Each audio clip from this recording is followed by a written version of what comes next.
Basically morning में class ली थी आपकी और उसमें हमने काफी ज्यादा डिस्कशन किया था टुवर्ड्स प्रोटीन। मैं फिर से बार बार रिक्वेस्ट करूंगा, हाय निशा, हाय दीपेंद्र, कि कुछ स्टूडेंट्स तो जो नए हैं वो प्लीज मेरे प्रीवियस वीडियोस देखिए, जिससे एक पूरा लिंक जुड़ेगा। अगर आपका लिंक नहीं जुड़ेगा तो आपको प्रॉब्लम आएगी, आप ये ध्यान रखिएगा। तो आपको एक पूरी प्रीवियस वीडियो देखेंगे तो एक लिंक जुड़ेगा, तभी आपको कोई कोई भी सब्जेक्ट हो बीच में से आप देखना शुरू करोगे, आप डिमोटिवेट। देखो, हम कोई इजी लेवल नहीं पढ़ाते, हम आपको मेंस लेवल पे पढ़ाते हैं। अगर बीच में आप स्टार्ट करोगे तो आप कितने भी बुद्धिमान हो, आपको समझ में नहीं आएगा, कितने ही बुद्धिमान हो। ये मेरी क्लास का तो नियम है, मुझे औरों का तो नहीं मालूम, लेकिन ये मेरी क्लास का जरूर सिनेरियो है कि कोई भी स्टूडेंट्स मुझसे क्या कहते हैं, अगर कोई बीच में आता है तो वो उलझ जाता है। उलझना मतलब, इसलिए मैं बार बार रिक्वेस्ट करता हूं कि आप एक क्लास लाइव लें, एक क्लास पुरानी आपकी वीडियो पड़ी हुई है उनको लें, फिर एक लाइव एक पुरानी, मॉर्निंग में प्रीवियस वीडियो, इवनिंग में लाइव वीडियो देखें, तभी कोऑर्डिनेट कर सकते हैं। अदरवाइज समझ में ही नहीं आएगा कि हमें करना क्या है, पढ़ना क्या है। मेरी बात समझ में आ रहा है? ओके।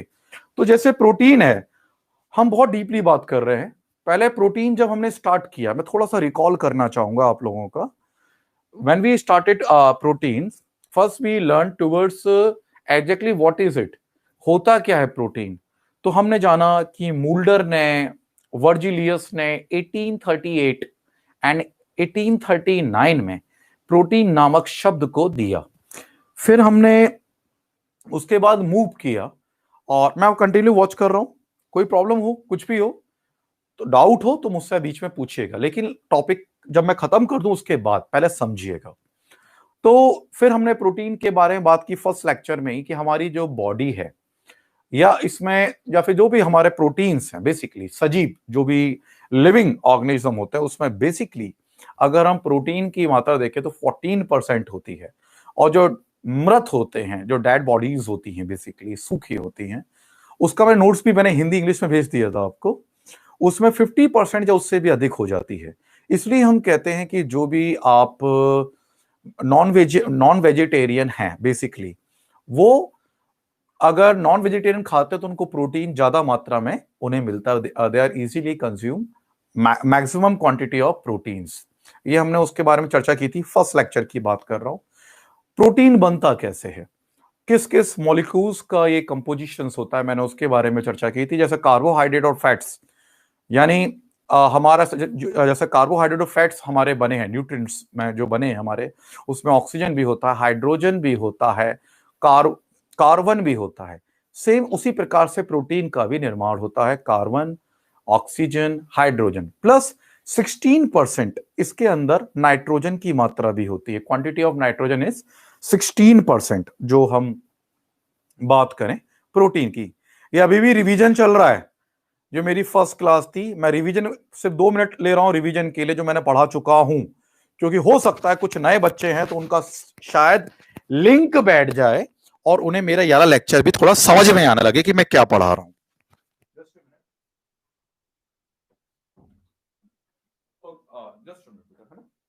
सो उसके बाद फिर हमने चर्चा की, हमने अपनी क्लासेस में, कि ये मतलब किस प्रकार बनते हैं और कौन से होते हैं। फिर हमारे बॉडी में जो सेल है, एक सेल के अंदर लगभग 10,000 प्रोटीन्स के मतलब मॉलिक्यूल्स अवेलेबल होते हैं, हमने इनके बारे में चर्चा करी। फिर हमने देखा पूरे शरीर में, जो ह्यूमन बॉडी है, एक पूरे शरीर में लगभग, हाय बेटा, लगभग पूरे शरीर में लगभग हमारे 50,000 टू 1 लाख प्रोटीन्स के डिफरेंट डिफरेंट टाइप के भी मतलब प्रोटीन्स पाए जाते हैं। हमने फिर बात की प्रीवियस क्लास में, हमारे जो नेचर है, नेचर में 300 टाइप के प्रोटीन्स मिलते हैं, 300 टाइप्स के प्रोटीन मिलते हैं, जिसमें से 20 अमीनो एसिड मिलते हैं जो कि फॉर्म करते हैं प्रोटीन्स को। बेसिकली उसमें से 20 हमारे मुख्य होते हैं, जिसमें से 10 होते हैं असेंशियल अमीनो एसिड्स और 10 होते हैं नॉन असेंशियल अमीनो एसिड्स। हमने उसके बारे में चर्चा करी। असेंशियल्स क्या होते हैं, नॉन असेंशियल क्या होते हैं, हमने ये बात की। जो डायरेक्ट सिर्फ फूड से ही मिलते हैं वो असेंशियल्स होते हैं, जो हमारी बॉडी खुद जनरेट करती है, प्रोड्यूस करती है और खाने से मिलती है, उसे नॉन एसेंशियल की कैटेगरीज में हम रखते हैं। ये हमने प्रीवियस क्लास तक बात की। उसके बाद हमने हाय गुड इवनिंग बेटा ऑल ऑफ यू। फिर हमने लास्ट टाइम फिर थोड़ा हम आगे बढ़े, फिर हमने प्रोटीन्स के बारे में बात की। There are 3 type of proteins. One is simple proteins, other one is क्या कहते हैं जो हम conjugative proteins, third one is derived protein. तो जो मेरा सिंपल प्रोटीन्स था, साधारण protein, 3 type of proteins we have discuss earlier, जिसमें साधारण जो सिंपल प्रोटीन्स था उसके भी मैंने 2 चीज डिस्कस की, ग्लोबुलस प्रोटीन एंड फाइब्रस प्रोटीन, यानी गोलाकार प्रोटीन और तंतुमय प्रोटीन के बारे में भी मैंने चर्चा की। उनके भी मैंने काफी आपको बोला था कि आप याद कर लीजिएगा, उनके मैंने एग्जाम्पल के साथ आपको लिखवाया भी था। ये हमारा पूरा सिनेरियो था अभी तक की क्लास का। आज जो नए बच्चे देख रहे होंगे उन्हें रिकॉल करा दिया हमने क्या क्या पढ़ लिया, शायद उनके मन में जिज्ञासा हो जाए, वो प्रीवियस लेक्चर को देख लें। और हम अब आगे कंटिन्यू करते हैं अपने इस लेक्चर को। तो बात आती है प्रोटीन्स। मेरा हमने 3 टाइप के प्रोटीन्स बताए थे आपको। There are 3 type of protein. Simple proteins, simple होते हैं। Conjugative protein, CONJUGAT, conjugative proteins. And third one is derived proteins. Okay, there are 3 type of protein. हमने सिंपल प्रोटीन कर लिए थे। It also 2 type of globulus protein, गोलाकार, और fibrous protein. ये मेरे प्रीवियस लेक्चर की रिकॉर्डिंग आपके पास अवेलेबल है। Whenever you want, whenever you get time, you can start to watch my previous video. Now, today I am just about to teach you something towards conjugative proteins. What is exactly it is? होते क्या है? इन्हें अनुबद्ध हम protein कहते हैं। तो चलिए पूरा फोकस करिए, हम पढ़ रहे हैं प्रोटीन्स। ओके, तो मेरा दूसरा है कॉन्जुगेटिव प्रोटीन,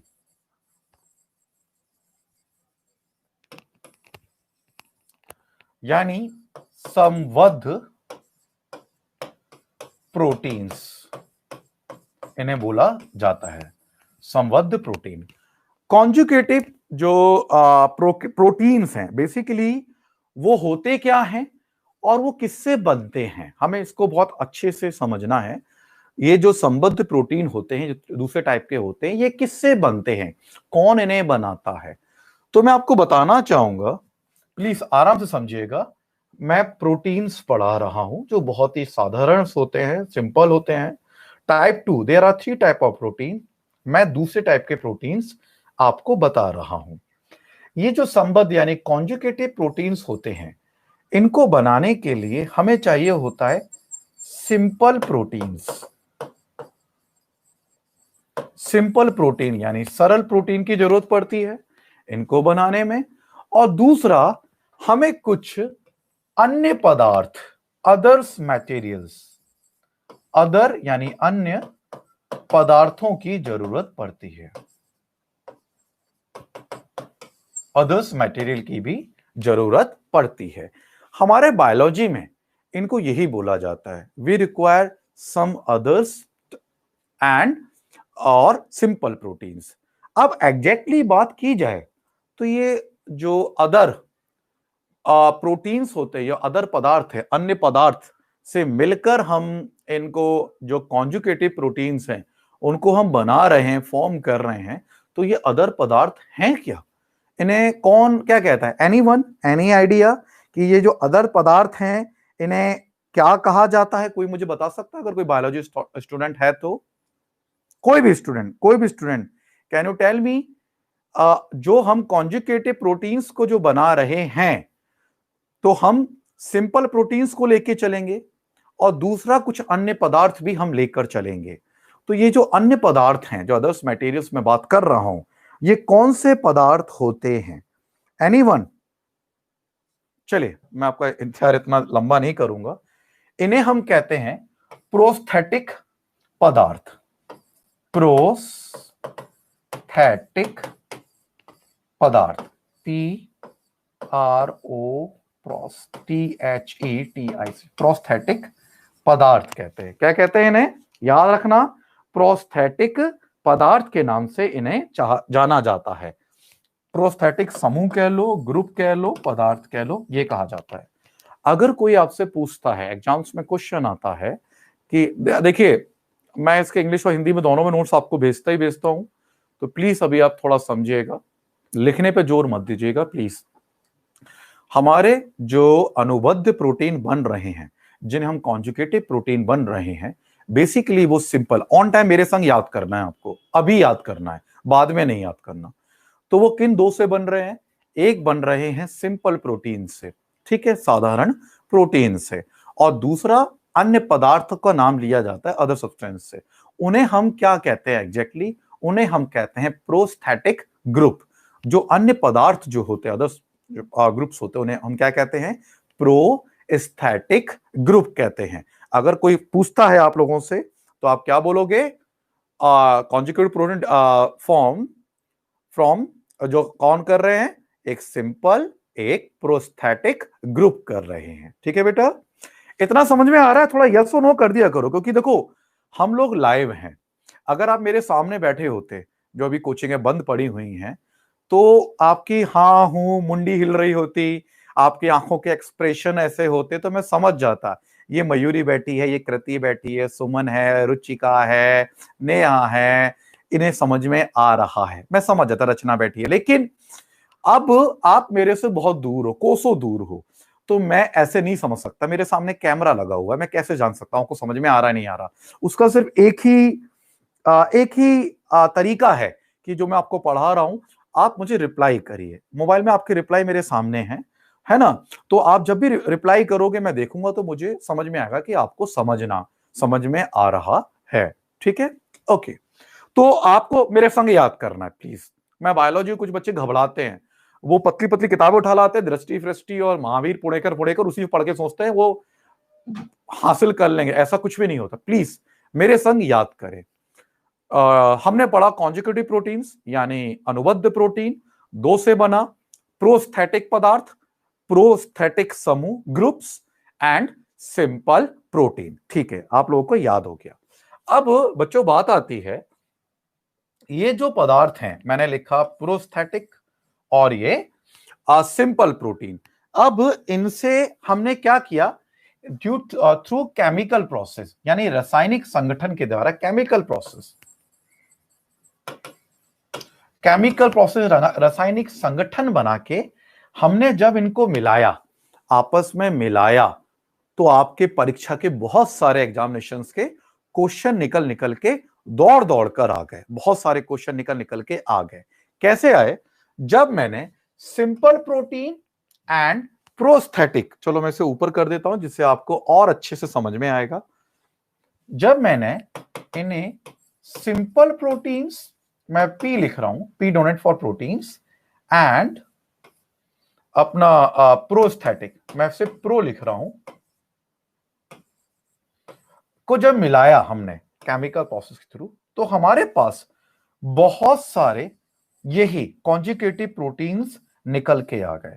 लेकिन हमें सिर्फ 5 कॉन्जुगेटिव प्रोटीन्स को याद रखना है, क्योंकि ये 5 कॉन्जुगेटिव प्रोटीन्स एग्जाम में बहुत ज्यादा पूछे जाते हैं। ओके, मुझे सभी का आंसर चाहिए, जो भी बच्चे यहां पर देख रहे हैं। रिमझिम कहां गई? एक बार हाय बोला फिर कहां गायब हो गई? आई नीड, जो देख रहे हैं सबके रिप्लाई चाहिए मुझे। इससे बेहतर समझाए तरीका नहीं मिलेगा आपको, सच बता रहा हूं। इस समय सारी ऑफलाइन कोचिंगें बंद होके बैठ गई हैं। हम अपने जो ऑफलाइन स्टूडेंट हैं उनको भी कंटिन्यू पढ़ा रहे हैं, प्लस ऑनलाइन स्टूडेंट्स को भी कंटिन्यू गैप नहीं होने दे रहे। तो आपका रिस्पॉन्स है कि सब रिस्पॉन्स करें मुझे, तभी मैं बेहतर डिलीवर कर सकता हूं आपको लेक्चर को। देखिए, तो हमने बात की, हमने क्या किया? कॉन्जुगेटिव प्रोटीन जो हमने बनाया, तो हमने क्या किया? हमने, जैसे अनुबद्ध कहते हैं, हमने सरल प्रोटीन, सिंपल प्रोटीन और प्रोस्थेटिक जो समूह है ग्रुप को, उनको जोड़ दिया। अब जब हमने जोड़ दिया, किसके थ्रू? रासायनिक संगठन के थ्रू, तो हमें क्या मिला? We got important 5 type of proteins, 5 तरीके के डिफरेंट कॉन्जुगेटिव प्रोटीन्स हमारे लिए निकल कर सामने आ गए। समझ में आ गए? ओके, अब ये 5 तरीके कौन से हमारे, हमारा निकल के आया फॉस्फोप्रोटीन, फॉस्फोप्रोटीन। मेरे संग याद करोगे, पहला कौन सा है, फॉस्फोप्रोटीन, फॉस्फोप्रोटीन निकल के आया, ठीक है। फिर हमारा दूसरा निकल के आया nuclear, nuclear, nuclei proteins, nuclei proteins.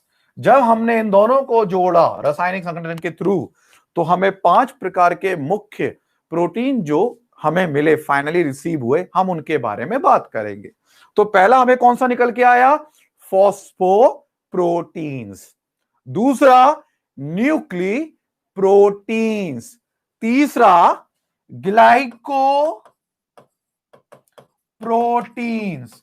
अब ग्लाइको को तुम म्यूको भी कह सकते हो, म्यूको प्रोटीन्स, ये निकल के आया muco proteins, glyco protein, phospho proteins, ये 3 निकल के अभी आए हैं। मैंने बोला आपको 5 नाम याद होने चाहिए, क्योंकि वहां पर आता है टाइप ऑफ प्रोटीन्स। तो जो कॉन्जुगेटिव प्रोटीन से बनके जो निकल के आते हैं, आपको 5 नाम जबान पे याद होने चाहिए। कौन कौन से, फॉस्फोप्रोटीन्स, न्यूक्ली प्रोटीन्स, ग्लाइको प्रोटीन्स, जिसे हम म्यूको प्रोटीन्स भी कह सकते हैं। 5वां लाइपोप्रोटीन्स, याद करो, जो ब्लड में फैट के रूप में फ्लो होता है, संचरण होता है, ट्रांसपोर्ट होता है, already early discussed towards lipoprotein, बहुत सारा डिस्कस किया था। तो वो भी एक प्रकार का कॉन्जुगेटिव प्रोटीन का हिस्सा माना जाता है। तो लाइपोप्रोटीन्स, तो हमारे कितने कितने प्रोटीन्स होगा, देखिए बच्चों, आपको इन सब के नोट्स मिलेंगे, इन सब के आपको वो मिलेगा, आप घबराना नहीं। फॉस्फोप्रोटीन्स, न्यूक्लियोप्रोटीन्स, लाइपोप्रोटीन्स, ग्लाइको या म्यूकोप्रोटीन्स, आखिरी क्रोमोप्रोटीन्स, क्रोमोप्रोटीन्स। ये प्रोटीन जो 5 टाइप के प्रोटीन्स हैं, इन्हें हम बेसिकली कॉन्जुगेटिव प्रोटीन अर्थात अनुबद्ध प्रोटीन्स की संज्ञा देते हैं, कहते हैं। अब इसमें किस प्रकार के क्वेश्चन आते हैं, हमें उन पर चर्चा करनी होगी। तो पहला हमारा फॉस्फोप्रोटीन, ये फॉस्फोप्रोटीन कहां मिलता है, क्वेश्चन आया है। उस फॉर्म में उसे क्या कहते हैं, ये क्वेश्चन आया है। तो पहला प्लीज मेरे संग याद करेंगे सभी, फॉस्फोप्रोटीन कॉन्जुगेटिव प्रोटीन का एक प्रकार है, ठीक है, जो रासायनिक संगठन के रूप में प्रस्तुत हुआ है। फॉस्फोप्रोटीन जो बना है, बेसिकली फॉस्फो एसिड से बना है, फॉस्फो एसिड से बना है, फॉस्फो अम्ल यानी एसिड से बना है, फॉस्फो एसिड से बना है। तो जब फॉस्फो अम्ल और प्रोटीन को आपस में जब हम रासायनिक संगठन बनाते हैं, किस किसका, फॉस्फो अम्ल यानी फॉस्फोरिक एसिड प्लस प्रोटीन्स को जब हम मिलाते हैं, तब इसका निर्माण होता है। और इसको किस रूप में देखते हैं, जो दूध यानी मिल्क आप पीते हैं, उसमें इसका प्रकार होता है, इसके द्वारा उसका फॉर्मेशन होता है, जिसे हम कहते हैं कैसीन। क्या कहा जाता है बच्चों, कैसीन कहा जाता है, कैसीन कहते हैं। तो आपका क्वेश्चन क्या आया, कैसीन, कैसीन किससे जुड़ा हुआ है, दूध से जुड़ा हुआ है। और ये जो कैसीन है, ये किसके अंतर्गत हम बात कर रहे हैं, फॉस्फोप्रोटीन के अंदर बात कर रहे हैं। फॉस्फोप्रोटीन किससे है, कंपोजिशन जो मैंने बात की, फॉस्फोरिक एसिड और प्रोटीन से मिलकर बना है। और ये पूरा का पूरा स्टेटमेंट किसके अंतर्गत आता है, कॉन्जुगेटिव प्रोटीन के अंदर आता है। तो ये लाइन समझ में आया, यस और नो? रिंजिन सर आप इंग्लिश में, रिमझिम मैं जब ये बात बोल रहा हूं, मैं पूरा किसी को भी नहीं लिख रहा हूं, इसके हम नोट्स प्रोवाइड करेंगे। आप चाहे if you wish then you can write English words, क्योंकि मैं हर वर्ड्स को बायलैंग्वेज पढ़ा रहा हूं, है ना। तो आप मेरे वर्ड को लिख सकते हैं। मैं यहाँ पे लिख नहीं रहा, मैं या तो हिंदी में लिख सकता हूँ, इंग्लिश में लिख सकता हूं। अब आप PHOS फॉस्फो, PHO PROTEIN, तो मेरा टाइम किल होगा। What ever I am teaching you, I will provide you complete notes in English, जो मैं ग्रुप में आपको डाल दूंगा, आप वहां देख लीजिएगा। ठीक है रिमझिम। इधर बात करें तो मैं इंग्लिश में ही बात बोल रहा हूं, कोई ऐसा हिंदी का शब्द है ही नहीं। मैंने बोला फॉस्फोप्रोटीन, PHOS PHO फॉस्फो PROTEIN। अगर मैं दो बार लिखूंगा तो मेरा टाइम किल होगा। ठीक है। फॉस्फोप्रोटीन किससे बना? फॉस्फोरिक एसिड प्लस प्रोटीन से। किसमें हुआ? दूध अर्थात मिल्क। क्या बना? कैसीन बना। क्या बना? कैसीन। ये आपको याद हो गया। ये सारे इंग्लिश में दे दूंगा लाली, तुम देखना सब मिल जाएगा। अच्छा, ये समझ में आया। एक स्टेटमेंट, मुझे ऑन टाइम याद चाहिए, मुझे ऑन टाइम चाहिए, मुझे बात का नहीं चाहिए। बात का बाद होता है, ऑन टाइम। फॉस्फो प्रोटीन मतलब phospho acid, phosphoric acid plus protein equals to milk यानी कैसीन। That's it. इतना आपको याद करना है और सभी को आपको मुझे बताना होगा। समझ में आया? अब आया nuclear protein, NUCLEIPROTEIN, nuclear protein. अब ये जो न्यूक्लियस प्रोटीन होता है ये क्या होता है? तो सबसे पहले हमें देखना है दो इसके कंपोजिशंस क्या क्या हैं। तो बात आती है सबसे पहला nucleic acid, second histone, HISTON, histone. Histone कहां होता है? डॉटर ऑफ सेल यानी ऑर्गेनिज्म, यानी आपका जो न्यूक्लियस होता है कोशिका का, सेल का। हम सब कुछ पढ़ेंगे बायोलॉजी में, कुछ भी नहीं छूटने वाला। आई वोंट, मतलब एक भी क्वेश्चन छूटेगा, डोंट वरी। आपको याद करना है फॉस्फो के बाद हमने बात किया न्यूक्लिक प्रोटीन। न्यूक्लिक प्रोटीन यानी कॉन्जुगेटिव प्रोटीन का हिस्सा है।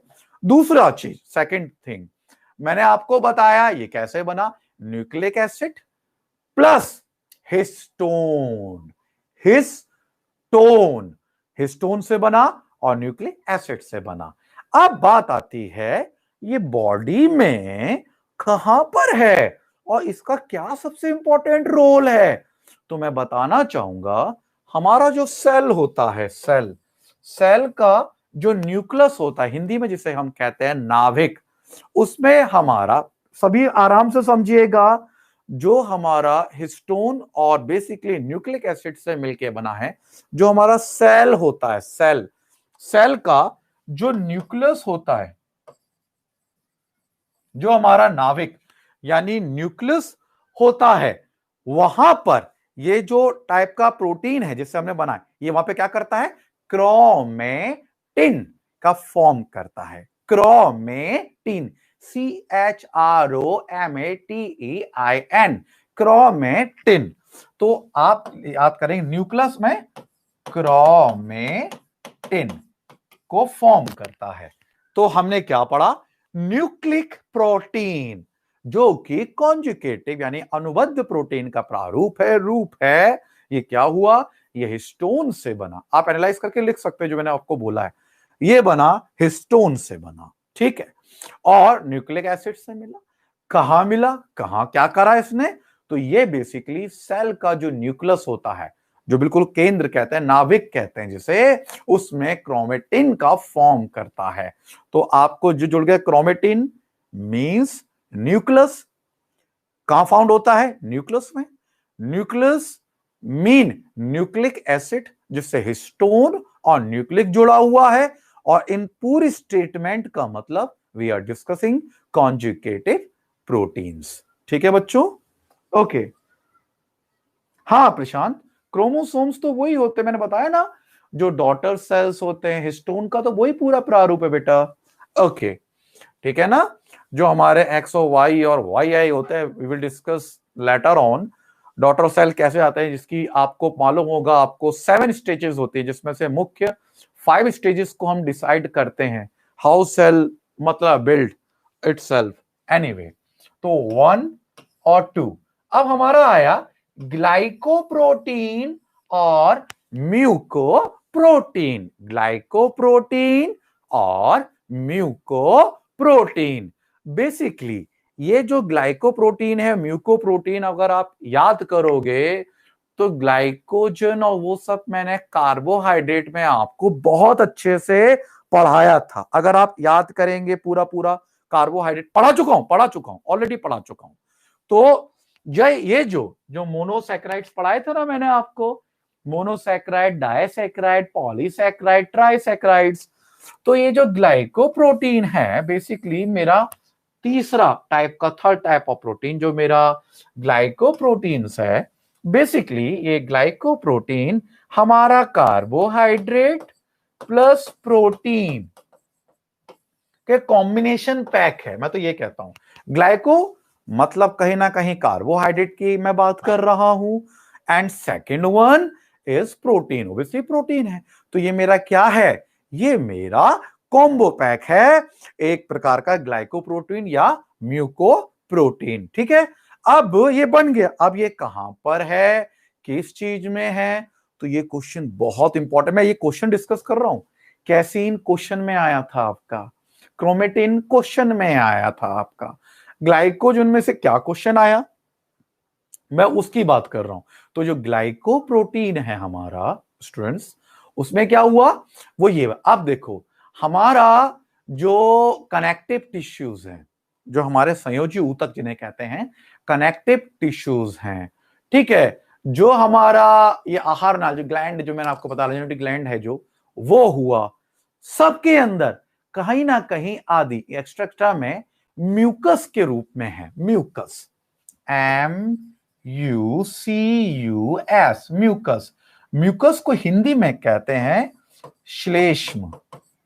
तो ये जो ग्लाइकोप्रोटीन है, आहारनाल हो गई, संयोजी ऊतक हो गए, कनेक्टिव टिश्यूज हो गए, ये क्या है, इसमें किसके रूप में रहता है, आदि में म्यूकस के रूप में रहता है, MUCUS, म्यूकस की फॉर्म में रहता है, और इसे हम कहते हैं श्लेष्म की अवस्था। श्लेष्म कहते हैं म्यूकस को, हिंदी में कहते हैं बच्चों श्लेष्म हम कहते हैं। ठीक है, अब आता है हमारा third one, fourth one, lipoprotein. जो सारे नोट्स मिले हुए हैं नीतू मैडम, अगर आपने हमें टेलीग्राम पे ज्वाइन किया हुआ है, वहां पर सबसे बड़ा सिस्टमैटिक, कोई भी आपको टेलीग्राम, भारत की बात करते क्योंकि हम छोटे मोटे कंपैरिजन ही नहीं करते, आप अगर देखेंगे तो हर लेक्चर के बाद उसका नोट्स उसके अंदर आपको दिखाई देगा, शुरू से लेके आखिरी तक। हर लेक्चर के बाद आपको नोट्स दिखाई देगा, हर लेक्चर के बाद। समझ में आ रहा है नहीं आ रहा, तो आप इसे वहां पर देख सकते हैं। ठीक है, ओबियसली बात है रिमझिम, ओबियसली बात है पूरी बॉडी के हर पार्ट में, इसलिए मैंने उसे बोला रिमझिम कि ये जो हमारा म्यूकस है, संयोजी ऊतक ले लो, ले लो, ये जो स्लेवरी ग्लैंड्स होते हैं, स्लेवरी ग्लैंड जो 3 टाइप ऑफ जो हमारे टाइलिन ये स्लेवरी ग्लैंड होते हैं, उसमें भी आप ले लो। समझ में आया रिमझिम बेटा, है ना, स्लेवरी ग्लैंड्स ले लो, जो लार होती है, जैसे हम हिंदी में लार कहते हैं, उसमें आप कंसीडर कर सकते हो इसको। साइनोवियल जो होता है, साइनोवियल जो होता है, द्रव होता है, लिक्विड होता है साइनोवियल। अगर आप बायोलॉजी के स्टूडेंट्स हो रिमझिम, तो साइनोवियल जो लिक्विड्स होता है हमारे शरीर के अंदर, उसमें भी होता है। इवन ऑलमोस्ट कंप्लीट बॉडी में हमें इसको म्यूकस यानी सेम पाया जाता है। और बेसिकली साइनोवियल जो हमारा हो गया, सलाइवरी ग्लैंड्स हो गया, तो इसलिए क्योंकि हम एक प्रोटीन का पार्ट बात कर रहे हैं कि प्रोटीन इसमें किस किस में है, इसलिए मैंने आपको 3 और 4 इसको बारे में बात किया। समझ में आया?